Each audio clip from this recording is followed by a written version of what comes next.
6'6", weighed 245, kinda broad at the shoulder, narrow at the hip, and everybody knew you didn't give no lip to Big John.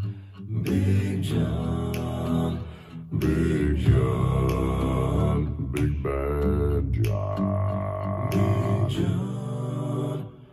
Well, nobody seemed to know when John called home. He just drifted into town and stayed all alone. Didn't say much, kinda quiet and shy. And if he spoke at all, he just said hi to Big John.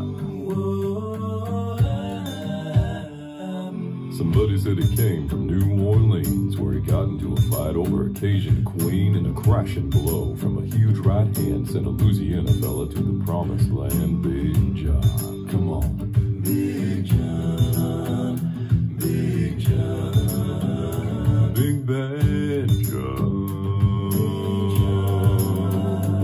Well, then came the day at the bottom of the mine when a timber cracked and men started crying. Miners were praying and hearts beat fast, and everybody thought they'd breathe their last. Except John. Big John. Big John. Yeah. Big Bad John.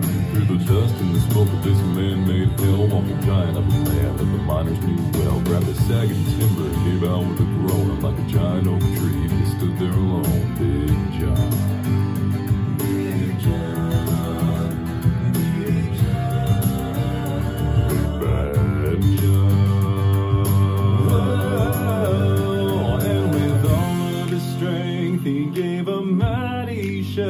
Then a miner yelled out, "There's a light up above." And as 20 men scrambled from a would-be grave, there was only one left down there to save.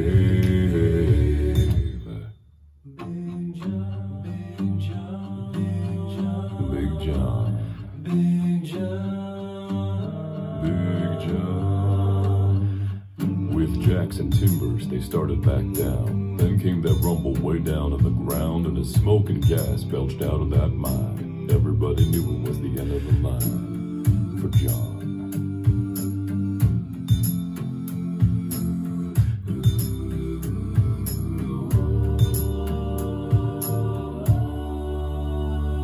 Now they never reopened that worthless pit.